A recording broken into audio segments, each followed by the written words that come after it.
Okay, so today we're going to be doing the last part of the series. I know it's been a long series. It's part 5 of the series. It's about from to. Okay, so this is going to be the last one of the series. So today we're going to be talking about from clickbait to unabridged. From clickbait to unabridged. So what is clickbait? So I kind of had to kind of look at how they actually would describe clickbait. So it says something, usually a headline, designed to make readers want to click on a hyperlink, and the link leads to content, sometimes of a dubious nature or value, or some very interesting facts. All right. So it's kind of like what we would call a bait and a switch. They bait you and they switch you to something else. Okay. So we kind of can, on your smartphone, which I'm sure all of you are always busy with, you read a catch line, headline, and you see that, okay, it just got your attention, and you click it, and it takes you to something else. Sometimes it could be an advert that they want you to buy something, or they might want you to actually get you involved in something that they want to actually want you to be so interested in. So in a sense, the mechanism is actually to lure us from something that is so brief. It could be a word, it could be a sentence, it could be a phrase, it could be a very short video, and it just takes you to something else what the creator had in mind.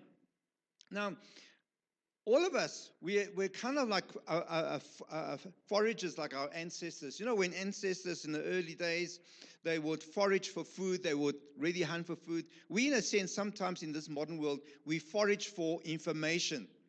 And so that's what happens.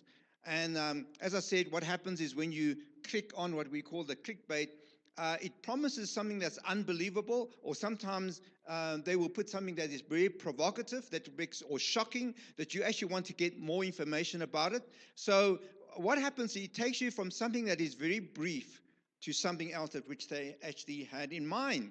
So what is unabridged? Now, unabridged maybe it's not something that we are used to until some authorities ask us to furnish an unabridged document. Now, unabridged is really describes something that is full of depth. It describes something that is rich in details. Describes something that is complete, unedited, full text, no cuts, no omissions. Talks about basically an entire content that is delivered as the author intended. So that's what unabridged is. In other words, it's the full package, what we will call unabridged.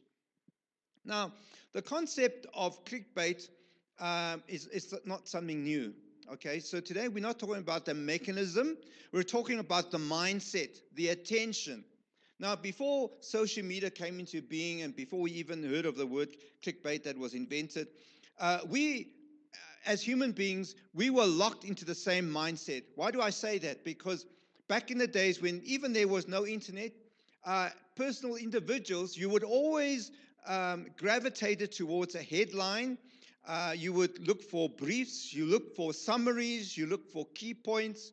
In fact, I know that when I was studying and before exams, and maybe they haven't studied along, so they will look for summaries, okay? Something that is a whole chapter, and the student will only just want to look at a page so that they know what it's all about to prepare for the exam. And that's not really a good way to prepare for exams, but that's the mindset that we tend to have. So, in a sense, whether we talk about the past or the present, we've always, as human beings, have gravitated to what I call an abridged type of learning or a bridge type of information gathering that we indulge in. Okay, we want the goods, but we want it very brief. Okay, now there's an issue with that in everyday life. Um, so let us look at the question of why is unabridged necessary and why is unabridged important. So let's just talk about that for a moment. Here's the thing that you need to understand and I need to understand and appreciate, that growth requires depth and substance. Let it sink in for a moment. Also, understanding does not do well with incomplete context. We kind of know that, right? We get into arguments. We misunderstand people. Why? Because we didn't get the whole picture. All right? So we can't dispute that things that are brief have missing information that is quite pivotal for us to understand. And if we want to grow, we kind of need to understand it's a gradual, continuous process that we need to appreciate, and it requires depth. Now, when we think about how necessary it is, I want you to reflect. How many of you back in those days when you didn't have the internet, you didn't have smartphones, we just had the TV and we only had about 2-3 channels, and we sit in front of the TV and we don't like what's on the present channel. So what do? We surf channels, isn't it? We go click from 1 to 2 to 3, and we don't like the 3, we go back to 2 or to go 1, and we just surf the channels. Or we're watching a movie, all right? Or maybe the movie takes too long, we go to the second movie in another channel, in the third channel. By the end of the period, you don't even know what the story is about, all 3 of them, okay? So you can have clickbait TV. It sounds good, you're very active, but you don't know what's happening. Now, think about that. Do we do clickbait eating?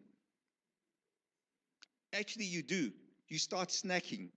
You don't eat a full meal. You're just snacking. You're snacking on the go. You're in a car, you're snacking. And you think you're doing your body a good job, but you're not. How about clickbait relationships? Think about it for a moment. We tend to do that and we don't realize the damage it can do in the long term. All right? Hello, goodbye, see you. That's not a friend. Okay? You're good, you're fine, and then you move off. That's clickbait relationships. And we know how relationships can only develop with depth and substance. I'm not going to go into it because we're going to be talking about it next week. What about clickbait church? Oh, we don't realize we do that, yes. We church hop. We look for where is that special guest speaker? You are doing clickbait church. You're not interested in church.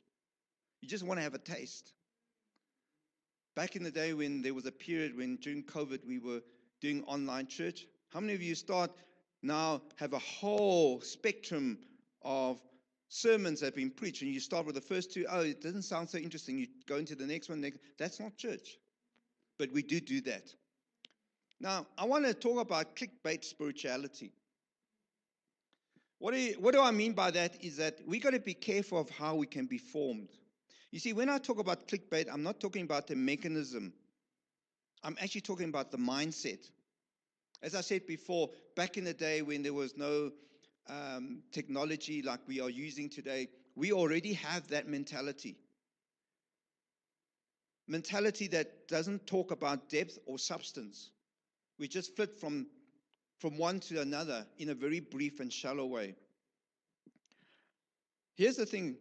Shallow living forms shallow thinking, which in terms forms shallow character. And I want us to kind of understand that and I'm just going to touch on this very briefly by saying that if we're looking at relationships, be careful of shallow living and shallow thinking and shallow character. Don't get stuck in a relationship where everything is shallow, because you're going to just have problems. Something that I want us to kind of really understand how important this is. I want to give you 2 points to think about. When we talk about spirituality, I want to talk about our faith. Faith was not meant to live by headings, headlines, summaries, or key points. Think about that for a moment, how often we do that. Faith is cultivated and developed through depth, substance, trials, testing, challenges in learnings. If we understand that, because our faith is supposed to be something that holds us, that causes us to develop our spirituality. And when you talk about a Christian, a believer, or a follower of Christ, whatever labels that you call yourself maybe, understand it's not about a key point. It's about something that you develop within you. And I say this is so important because I want us to take us to a scripture in Luke chapter 6, verse 48, where Jesus speaks about this. Speaks about a wise person, a wise builder. And it says there in verse 48 of chapter 6 of the book of Luke, he said, he is like a man building a house who dug deep and laid a foundation on the rock. And when a flood occurred, the torrent burst against that house and yet could not shake it because it had been securely built and founded on the rock. This is so important. It's not so much that he built a house. The first thing it says that that person dug deep and then lay a foundation. That implies that it was able to withstand any storm or anything that it would be confronted by. So you and I need to kind of understand that our faith is something that has to be dug deep and lay a foundation. When we talk about laying a foundation, you don't lay a foundation on the surface. No one does that. You dig deep to lay that foundation so that you can build on top of it. Your foundation is not the clothes that you wear. It's the person inside clothed. That's the foundation. What are you what is it on the inside? Now, if we understand how we can be formed through our way of thinking, the way of seeing things, that means that when we talk about the danger of clickbait spirituality, the way that we would just take bits and bytes and pieces and say that yes, I'm a Christian, I'm a believer, you are just fooling yourself. Let me talk about the abridged gospel. This may shock you how sometimes we didn't realize that we actually caught onto that. An abridged gospel is when we just say, Jesus came to save people from their sins. It is entirely true. It's extraordinary. It is wonderful that Jesus came to save people from their sins. But I want to tell you, if that is the sum total of our faith, I want to tell you that it is incomplete and it's very individualistic. That is not the heart of God. You know, we say, we read in the scripture where the disciples asked Jesus, teach us to pray. What was the things that we would recite, but we don't realize how important it is? What did Jesus teach the disciples praying? Speaks about our Father who is in heaven. Hallowed be your name. Your kingdom come on earth as it is in heaven. The word kingdom is not there just to sound nice, a spiritual technical to make it sound important. The kingdom has a particular meaning. It didn't say, well, let's pray that you be all saved. Why is it incomplete? It's incomplete because the good news is not just about human sin and Jesus came, died for us and redeemed us, end of story. Because we've left out the rest of the biblical narrative. Because the biblical narrative from beginning to end, we need to ask that if Christ saved us from, what he is saving us for. Where it becomes individualistic is when we think it's all about human beings going to heaven when they die. And we forget about the rest of what God has done in all of creation. Come Christmas, we see Jesus being born. What were the things that the angels actually sang about? We sing about, we don't ever take cognizance of what it means. Joy to the human beings. No, joy to the world. It means that you are not the main thing. You are part of what God is all about. Don't leave the rest of God's creation. So the abridged gospel, if we only see it in one form, it's individualistic and it's also incomplete. Let us look and see, what does unabridged spirituality look like? Let us look at Ezekiel chapter 47, verse 3 to 5. It speaks about Ezekiel, that the angel gave him an imagery, gave him a vision to show him something. Let's read it. Ezekiel 47, 3 to 5 says, as the man went eastward with a measuring line in his hand, he measured off 1,000 cubits and then led me through water that was ankle deep. He measured off another 1,000 cubits and led me through water that was knee deep. He measured off another 1,000 and led me through water that was up to the waist.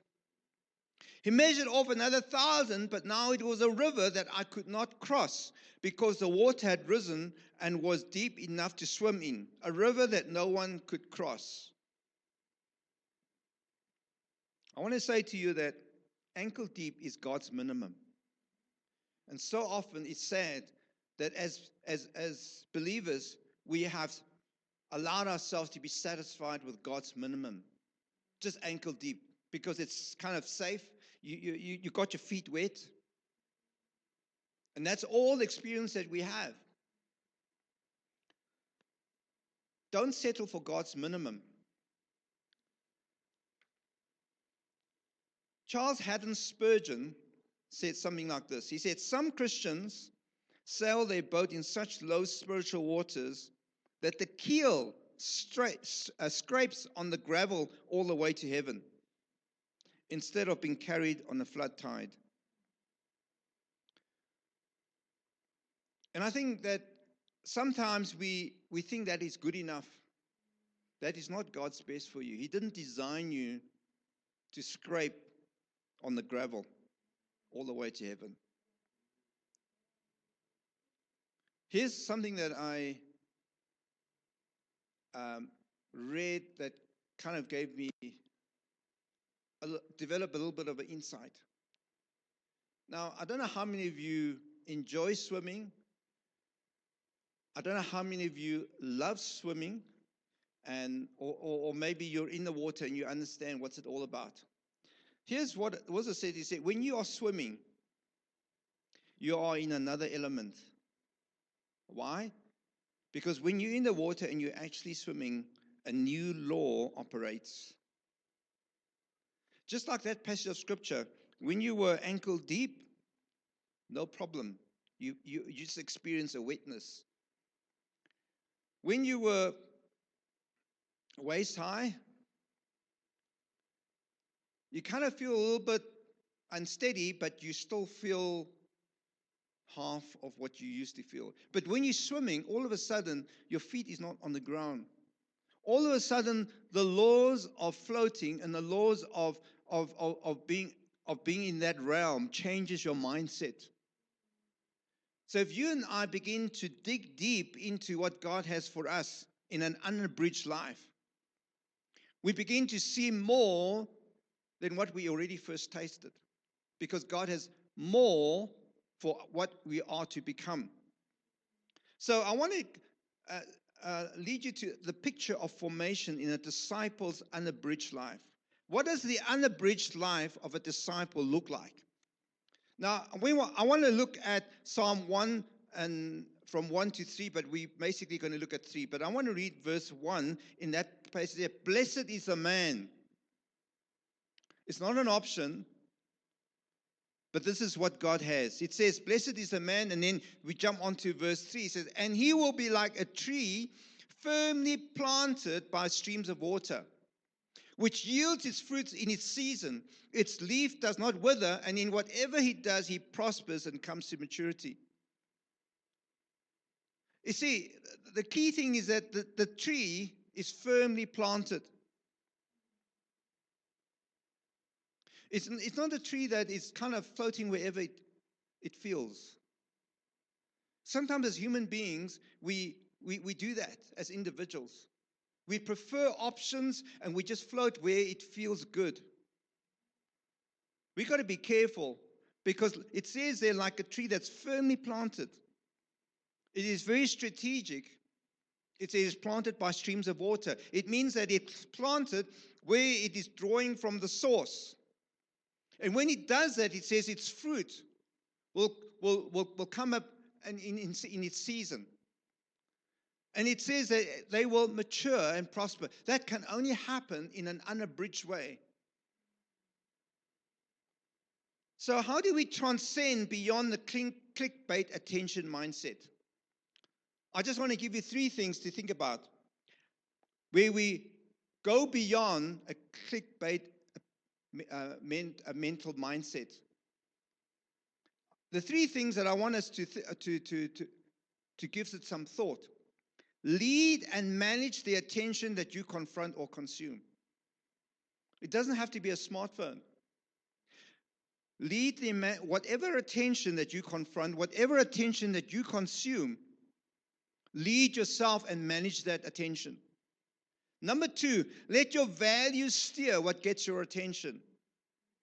Your values is the heart of where you allow things to be drawn into your life. Number 3, let your values direct your focus and edit excess data traffic. Just for brief, I've just kind of phrased it in that way because I don't really have the time to expand on it. But let your values direct your focus. Because you see, if you don't have the values or your values are not very sound, your focus is on what will grab your attention, will provoke you, or will actually give you the kind of appetite it does. So in order to transcend that kind of mentality, we got to understand what are our values, what are our spiritual values. And if there's excess traffic, and I say that in a digital sense, and I say that in a practical sense, we're always busy people. There's always traffic in our lives, whether it's people, whether it's stuff, or whether it's digital data. Understand that excess can take us on a direction that we may not want to end up in. So I want to just briefly mention about cultivating the value to form character.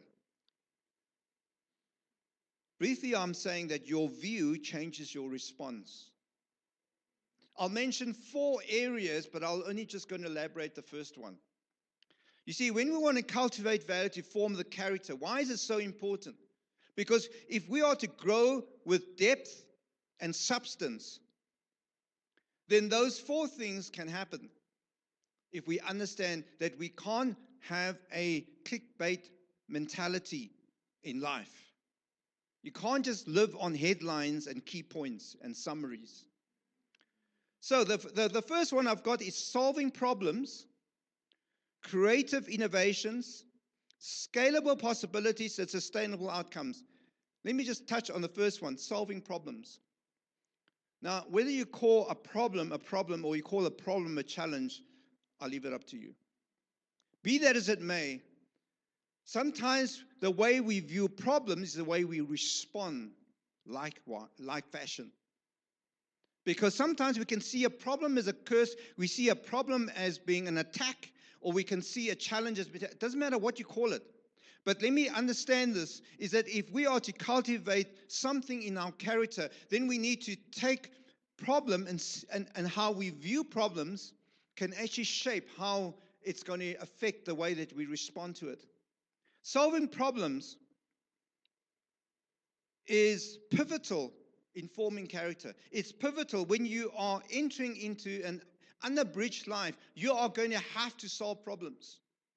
So the next thing I want to briefly say to you is that the presence and purpose of problems is something that we need to view in the correct light. You see, if we don't view the presence of problems and the purpose of problems correctly, and I've got scriptures on there for you to look up. But let me give you the next 2. Problems prove paternity. What do I mean by that? This helped me so much. You know why you have problems? Because God says, God says, I will discipline my children. Are you a child of God? We want to be a child of God, but we don't want to be disciplined. Disciplines cause us problems, but they actually prove us that we actually belong to our Father. Because he says that endure hardship as a discipline because God is treating you as his children. The third one is problems develop fellowship. We see that Paul the apostle, the apostle Paul, speaks about that I will want to share in the sufferings of Jesus because I want to become like him in his death. What is it saying? He says, I want to know him. So problems sometimes in relationships cause us to develop that fellowship. We'll talk more about that next time. So I want to summarize this by saying, you live what you choose. Do we choose a clickbait life, or do we choose to live a life that is an unabridged life? The mechanism is not the issue. The issue is the mindset. Let us learn to minimize its hold on us. Practically, intentional filtering and focus is actually in our grasp. Measure it, notice the patterns, and contain its encroachment is so important for us. Those are just practical things that we can think about. I know that even on the technical thing, you can do that. You can filter, you can focus, you can measure, you can check out the pattern, and you can contain the encroachment or the mindset to encroach. I want to just end off with a benediction in Ephesians chapter 3, verse 16 to 19. Ephesians 3, 16 to 19 says, I pray that out of his glorious riches he may strengthen you with power through his Spirit in your inner being, so that Christ may dwell in your hearts through faith. And I pray that you, being rooted and established in love, may have power, together with all the Lord's holy people, to grasp how wide and long and high and deep is the love of Christ, and to know this love that surpasses knowledge, that you may be filled to the measure of all the fullness of God. Let's pray. Father God, we just want to thank you. We want to thank you, God, for the depth, the width, the love. Lord, the immense love and compassion and mercy that you have for us as human beings. And Lord, you so wish to dwell in our hearts. I pray, God, that we get to know your love. I pray, God, that we get to be strengthened through continuous digging deep in our faith in you, to know you through fellowship, to know you as our Father, and to understand the trials and testing of our faith is meant to grow us and is meant to mature us. I pray, God, that we learn to cultivate the faith that you have put into our lives.